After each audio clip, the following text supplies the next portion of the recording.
बड़ी मस्ती में सभी लोग आए।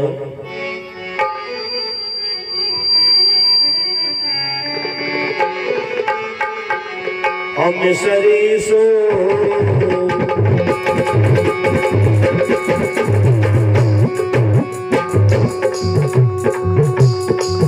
मिसरीसो की तो नाम हमारी राधा रानी को तेरी तो नाम हमारी राधा रानी को राधा रानी को राधा रानी को राधा रानी को राधा रानी को मिसरीसो की तो नाम हमारा राधा रानी को तेरी तो नाम हमारी राधा रानी को।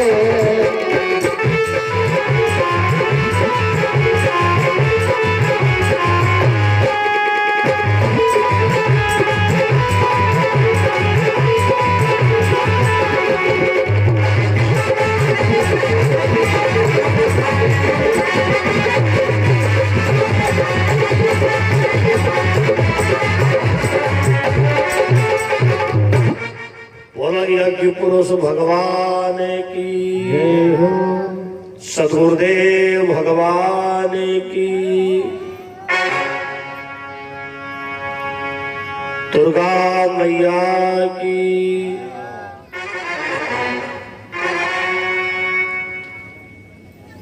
जहां पर यज्ञ होता है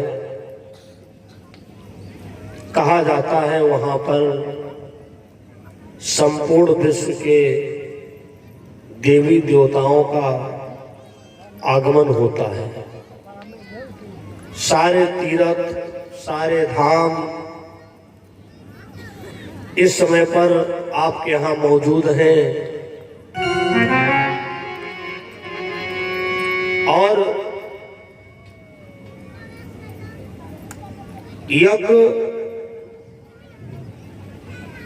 हर युग में हुआ है।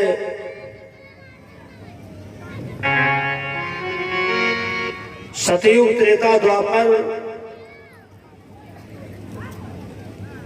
और कलयुग में भी जब कोई यज्ञ करता है तो किसी विशेष व्यक्ति से मुलाकात करता है, चाहे वो विद्वान हो या कोई संत हो।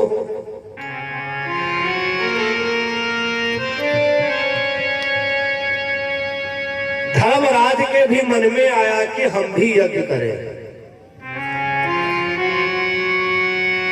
देखो भक्ति बिरादरी पर नहीं निर्भर है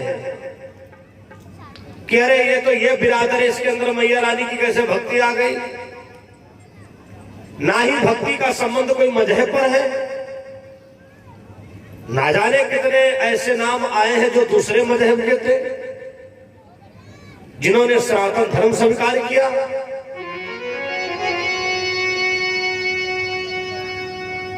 तो धर्मराज ने भगवान कृष्ण जी से कहा, प्रभु मैं यज्ञ करना चाहता हूं। भगवान ने कहा ये तो बहुत अच्छी बात है, पर धर्मराज एक बात बताओ, तुम कौन सी यज्ञ करना चाहते हो? सचंडी यज्ञ करोगे कि रुद्र यज्ञ करोगे कि विष्णु यज्ञ करोगे? कौन सी यज्ञ करोगे? तो धर्मराज ने कहा हम दिग्विजयी यज्ञ करना चाहते हैं। भगवान ने कहा धर्मराज खाली कौरवों से जीत लेना दिग्विजयी यज्ञ नहीं हो गई। धर्मराज ने कहा प्रभु हमारी समझ में संपूर्ण विश्व में हमारी धर्म पताका लहरा गई है। भगवान मुस्कुराए। अब भगवान की मुस्कुराहट जो है ना कभी बंद ही नहीं हुई। इसी मुस्कुराहट के चक्कर में अपना 56 करोड़ का वंश गंवा बैठे। आप लोगों ने सुना होगा, क्योंकि यहाँ तो ऐसा कोई विद्वान नहीं जो आया ना हो। एक हम ही बच्चे थे, वो भी आने लगे। इनकी मुस्कुराहट के ये चक्कर में 56 करोड़ का यदुवंश संहार हो गया। ये महाभारत में कथा आती है। कब आती है, कहां पर है? माता गंधारी के 100 बेटा मरे पड़े हैं। जिसका एक जवान बेटा मर जाता, उस मां से पूछो पागल हो जाती है। और जिसके 100 बेटा मरे पड़े हो और तुम आंगन में जाकर के मुस्की लगाना शुरू कर दो, कहां से बर्दाश्त करेगी? गंधारी की नजर पड़ गई, केशव तुम हंस रहे हो। भगवान तो इसलिए हंस रहे थे, वारे दुर्योधन, हाय 5 गांव नहीं दिया और सब कुछ अपना विनाश कर डाला। भगवान तो इसलिए हंस रहे थे।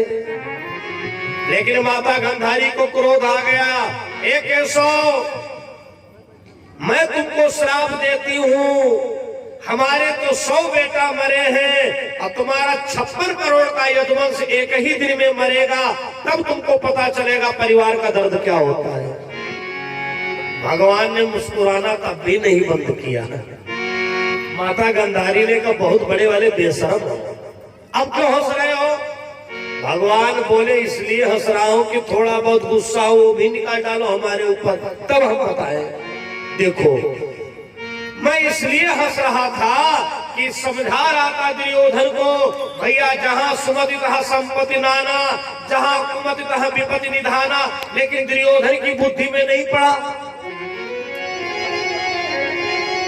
भगवान ने कहा, धर्मराज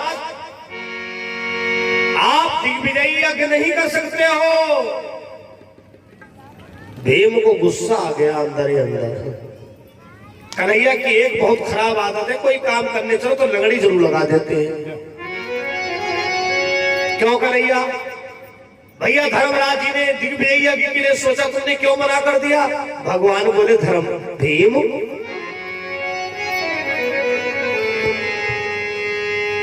यद्यपि सुलझाव हो चुका है, पर फंदा एक खटकता है।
हार चुका है, लेकिन अभी तुम्हारे लिए बराबर का शत्रु है। तब भीम के मन में आया कि कन्हैया से हम ये कह दे, यज्ञ इधर शुरू रखो और उधर हम जरासंध का काम तमाम करके आ जाए। भगवान ने भीम की लंबी सांस को पहचान लिया। यही तो परमात्मा की लीला है। ओ, इसका मतलब जो है भीम के अंदर घमंड है। इसका मतलब भीम के दिमाग में ये चल रहा है कि महाभारत का युद्ध मैंने जीता है।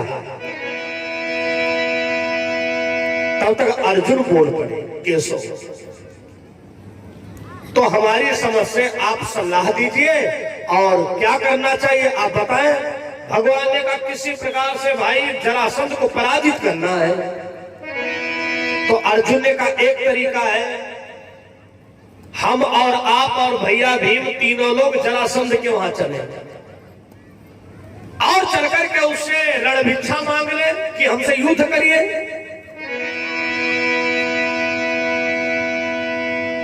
भगवान कन्हैया ने कहा, बात तो सही कह रहे हो, अर्जुन ने फिर दिमाग लगाया, कन्हैया आपने ये विचार नहीं किया कि जिसके दरवाजे चलोगे और उससे क्या कहोगे हम तुमको मारने आए हैं, या वो डायरेक्ट में तुमको रण भिक्षा दे देगा? इतना बड़ा दानी जरासंध नहीं है। भगवान का तो फिर एक तरीका है, भेष बदल के चला जाए। तीनों लोगों ने महात्मा का भेष बना लिया और जरासंध के दरवाजे पर आवाज लगाया,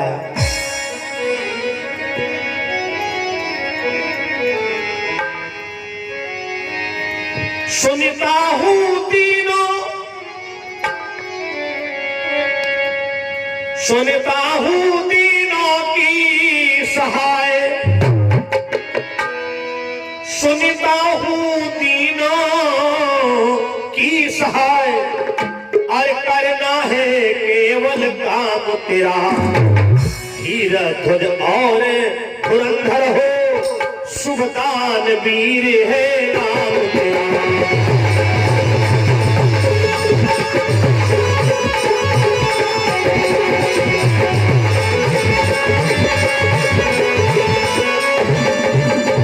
राजन आपका बड़ा नाम सुन करके आया हूं। जरासंध ने बाहर आकर के देखा तीन महात्मा। ओहो, आज तो हमारा जीवन धन्य हो गया। वैसे तो मैं राक्षस श्रेणी में गिना जाता हूं। बड़ा समर्पित होकर के बोला, संत भगवान कहो इस दास के लायक कौन सी सेवा है? भगवान बोले, जरासंध तुम्हारे जैसे बातूनी दानी हमको बहुत मिले आज तक। पहले त्रिवाचक करिए कि जो मांगेंगे वो मिलेगा, जो मांगेंगे वो मिलेगा। है जरासंध ने कहा, बाबा हमको लगता आज तक तुम्हें सच्चे दानियों का साबिके नहीं पड़ा है, क्योंकि जो दानी होता है ना वो ये नहीं देखता है अरे बड़ी महंगाई है, अगर 1100 रुपये में दे देंगे तो एक महीना का खर्चा हमारा कम पड़ जाएगा। जरासंध ने त्रिवाचक कर दिया, जो मांगोगे वो मिलेगा, जो मांगोगे वो मिलेगा। तो भगवान मुस्कुराए, जो भगवा कलर को अचरा डाल रखे थे उसे हटा दिया। कृष्ण चंद कहने लगे, सुनो हे मगध नरेश, हाँ सुनो हे मगध नरेश, हम कोई साधु नहीं समझ न तू।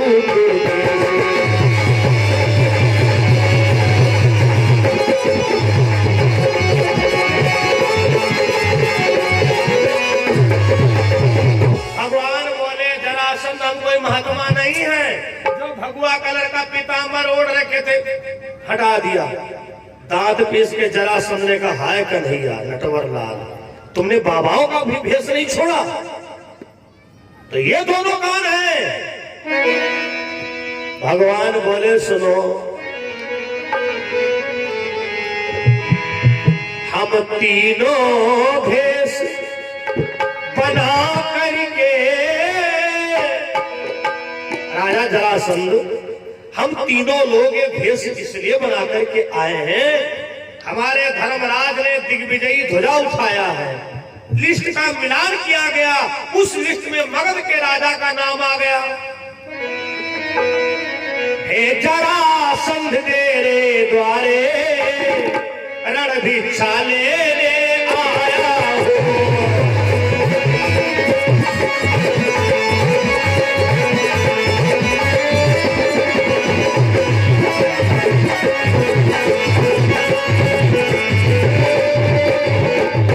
जरासंध तेरे द्वारे रण भिक्षा लेने आया हूं। मेरा नाम कृष्ण है, जो मोटे वाले हैं ये महाराज भीम हैं, और जो इधर खड़े हैं ये महाराज अर्जुन हैं। अब आप बताओ तीन में से युद्ध किसके साथ में करोगे? है जरासंध ने विचार किया, कृष्ण जी से तो 17 बार हार चुका हूं, अर्जुन इनके खास कैंडिडेट है, 2-4 बार जीतने का तो सवाल ही नहीं है, भीम से ठीक रहेगा। चाहे आप यूं समझो कि भगवान ने बुद्धि घुमा दी, क्योंकि भीम के अंदर घमंड उमड़ रहा था। जैसे भीम का नाम लिया तो महाराज भीम ने लंबी सांस भरी। एक बात है कन्हैया, बहुत दिनों से हमारी भुजाएं दमक भी रही थी, चलो कम से कम इनकी खुमारी मिट जाएगी। लेकिन जरासंध ने किया क्या, उसी जगह से देखो केशव शर्त है, अब आप तीन में से किसी से मिल नहीं सकते हो, अलग अलग कमरा, कोई किसी को अपनी राज की बात नहीं बता सकता है। जब सवेरा हुआ, सवेरा युद्ध के मैदान में दोनों पहुंचे तो जरासंध ने भीम से कहा, भैया भीम तुम घर चले जाओ, पीठ दिखा दो, हम तुमको प्राणदान दे देंगे। तुम्हारी तंदुरुस्ती बता रही कि तुमने आज तक उठा करके पानी नहीं पिया है। जरासंध से भीम ने दांत पीस करके कहा, अरे दुष्ट, हमारी तंदुरुस्ती दिखावा वाली नहीं है, अगर एक गदा मारूंगा तो तुम्हारा काम तमाम हो जाएगा। जरासंध ने कहा, वाह, तो तुमको अपनी गदा के ऊपर इतना गरूर है। अरे भीम तुमको सौगंध है तुम्हारी माता कुंती की, तुम एक गदा नहीं हमारे 1000 गदा मारो, हम तुम्हारे एक गदा मारेंगे। तो भीम ने कहा, बेटा तुम नहीं बोल रहे, तुम्हारी मौत बोल रही है, 1000 गदा। जरासंध ने कहा, हम ये भी तुमको छूट दे रहे हैं, चाहे मेरी खोपड़ी पर गदा मारो, चाहे नाक पर मारो, चाहे कमर पर मारो, चाहे घुटने पर मारो गदा, और जितनी ताकत हो उतनी ताकत भर के हमारे गदा मारो। भीम ने कहा, देखो भाई आप लोग बताइए। बोले, हाँ हाँ, जो जरासंध ने फैसला कर दिया सही कर दिया।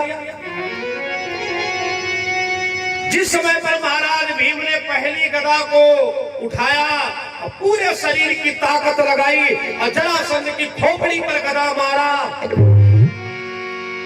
हाय तो खोपड़ी से आग निकल पड़ी चिंगारी। भीम की बुद्धि ठनक गई, हाय दादा इसकी खोपड़ी तो पत्थर की है, कन्हैया कुछ गड़बड़ तो नहीं है।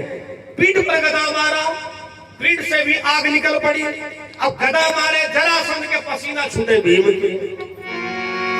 जरासंध और आग लगा रहा, भैया भीम तुम तो कह रहे थे हमारी गदा में बहुत चोट है, हमको तो लगे ही नहीं रहा कि तुम हमारे गदा मारे कि हमारे ऊपर पंखा चला रहे हो। एक नहीं 99 गदा भीम ने मारा, अब गदा बची एक। 999 गदा मारी और गदा बची एक, क्योंकि 1000 गदा के लिए मौका दिया जरासंध ने। अब भीम बार बार कन्हैया की तरफ देखे, अब भगवान जानबूझ के दूसरी तरफ बार बार खांसे भीम। भगवान बोले, कहा बात भीम? बोले, बहुत चक्कर फंस गए। 999 गदा कन्हैया मार चुके, इसको कुछ नहीं हुआ, आखिरी गदा बची है और एक गदा ये हमारे मारेगा। इसकी तो खोपड़ी पत्थर की है, पीठ पत्थर की है, घुटना पत्थर की है, लेकिन कन्हैया हमारा कुछ पत्थर का नहीं है। अगर इसने खोपड़ी पर एक गदा मार दी तो हम चटनी बन जाएंगे। भगवान बोले, देखो भीम हम इस समय कुछ नहीं कर सकते, आप ही ने कहा था यज्ञ इधर होने दीजिए, हम ये जाकर के अकेले काम तमाम करके आ जाए। दादा अगर अकेले आते तो क्या होता? भीम समझ गए गड़बड़ी हमसे यहीं पर हुई है। तो भीम ने कहा, कन्हैया आप हमारे लिए मत सोचो, 5 पांडव में से केशव यदि एक भी मारा जाएगा,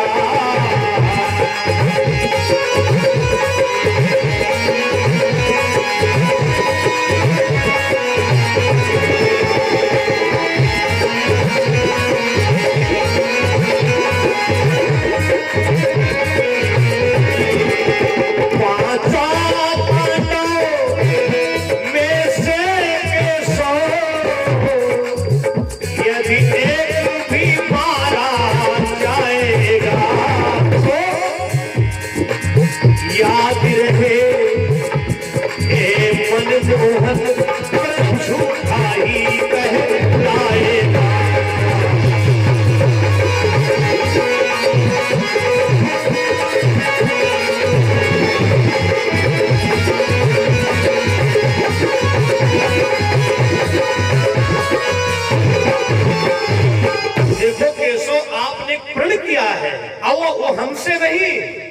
अपनी बहन द्रौपदी से, बहना हम तुम्हारे सुहाग के ऊपर आंच नहीं आने देंगे। शायद कन्हैया तुम भूल रहे हो कि द्रौपदी का सुहाग तो 5 पतियों से है।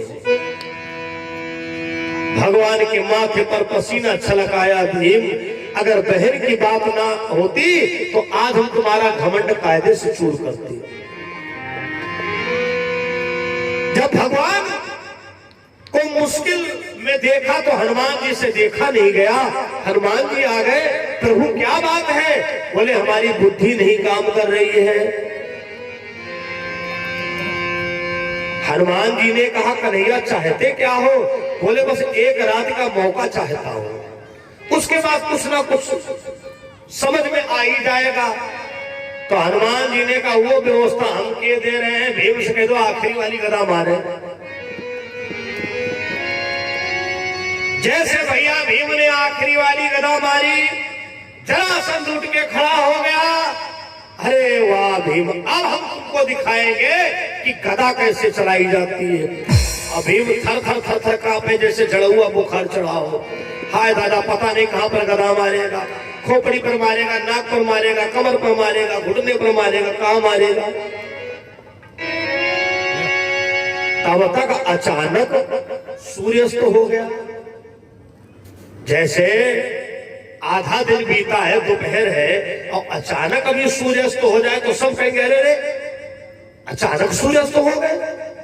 लेकिन वो सूर्यास्त कैसे हुई?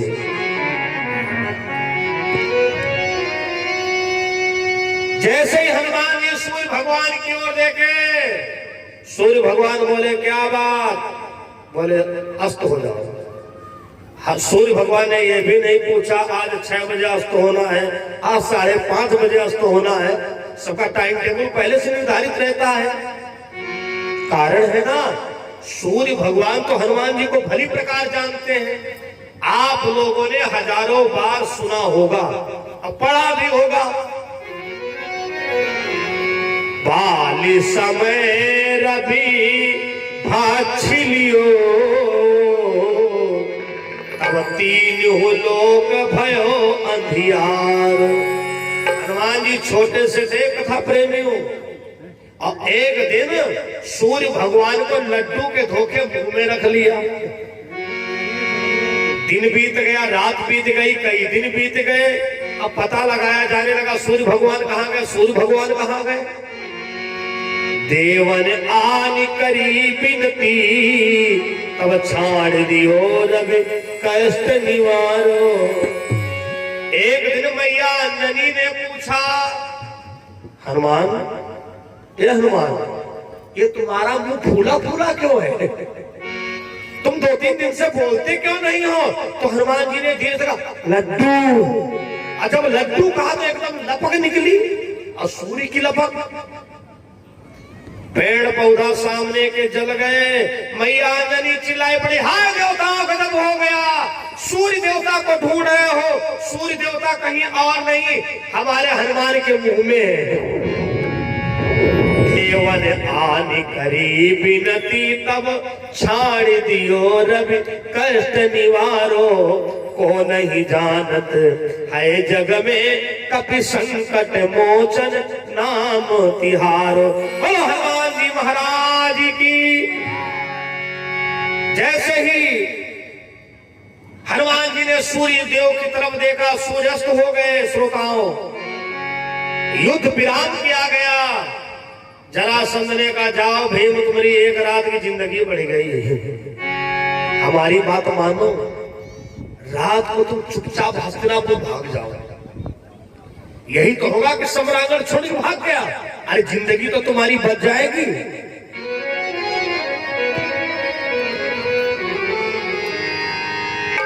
भीम ने कहा जरासंध मर जाएंगे लेकिन पीठ दिखा के नहीं भागेंगे। अब रास्ता में बातचीत हो रही, कन्हैया हमारे कुछ समझ में नहीं आया, हमने इतनी गदा मारी, इसके ऊपर प्रभाव क्यों नहीं पड़ा? भगवान बोले भीम, इसका पूरा शरीर पत्थर का है।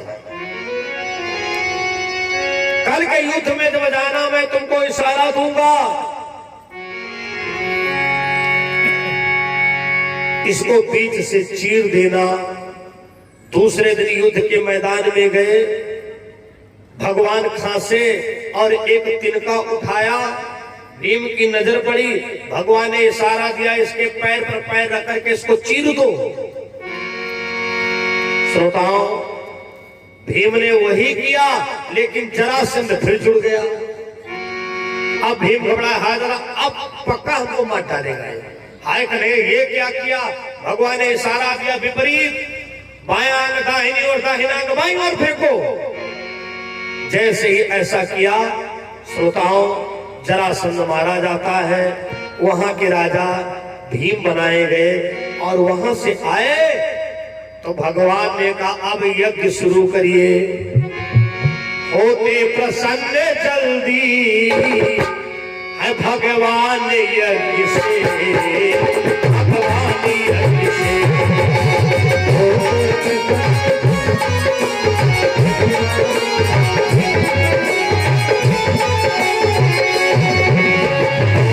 प्रसन्न जल्दी भगवान यज्ञ से,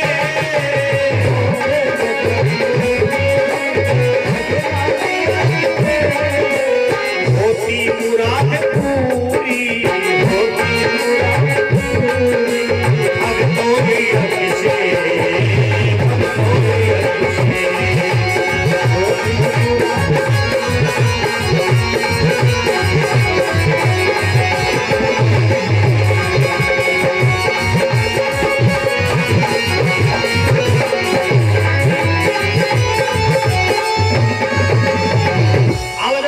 शुरू करने का नंबर आया तो आचार्यों ने, विद्वानों ने कहा धर्मराज इस यज्ञ में पूजनीय व्यक्ति कौन है? तो सबने इशारा दिया द्वारिकाधीश महाराज कृष्णचंद्र भगवान। और जैसे भैया कृष्ण को नाम सुना तो शिशुपाल आग बबूला हो गया। कौन कौन? ये द्वारिकाधीश, ये कहां का पूजनीय है? नंदगांव में घर घर में जूठा मीठा खाता रहा। कोई इसे यशोदा का लाल कहता, कोई देवकी का लाल कहता है। अरे इसने तो हदें तोड़ दी, अपने सगे मामा का वध कर दिया। भगवान गणना करते रहे, जब 90 के ऊपर गिनती पहुंची और 99 की गिनती हो गई, भगवान ने बड़े प्यार से कहा शिशुपाल, शिशुपाल न कर अंधेर बहु, सब सृष्टि नहीं अंधेरी है, वो तेरी एक आधी घड़ी की देरी है।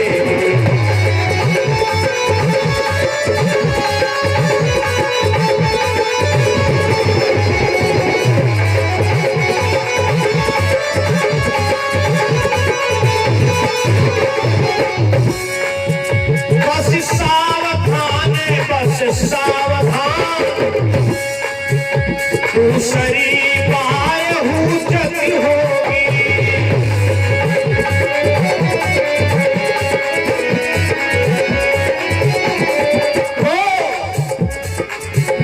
तो सर्वप्रथम इस हवन कुंड में तेरी ही आहुति होगी।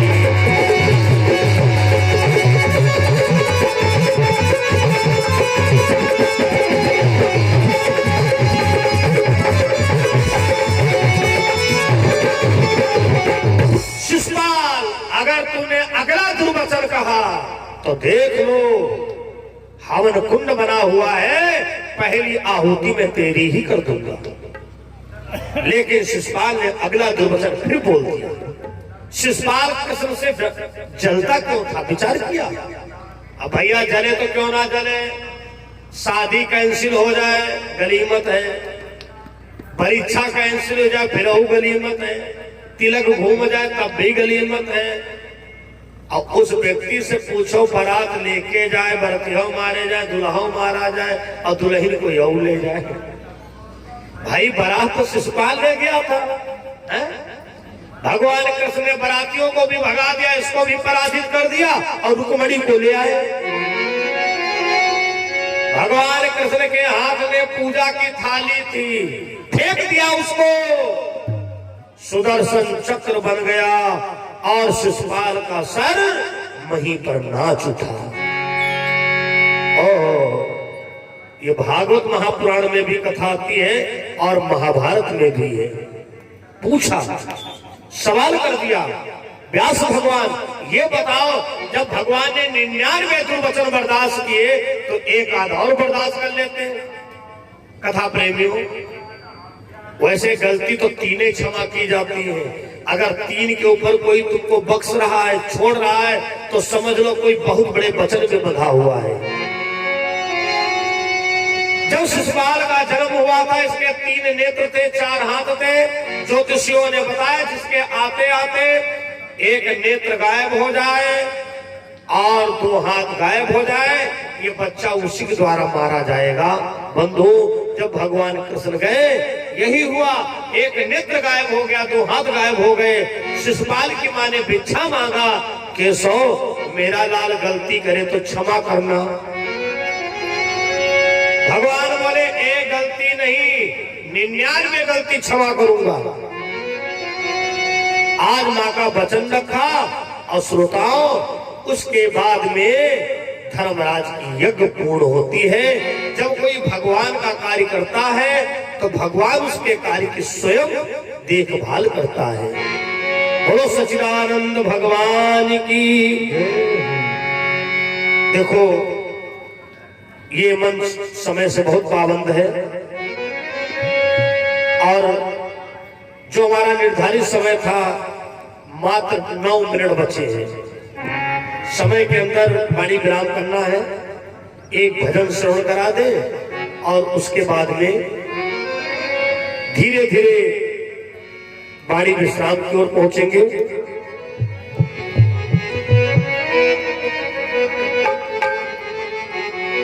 लगन तुमसे लगा बैठे जो होगा देखा जाएगा।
करते थे छुप याद करते थे,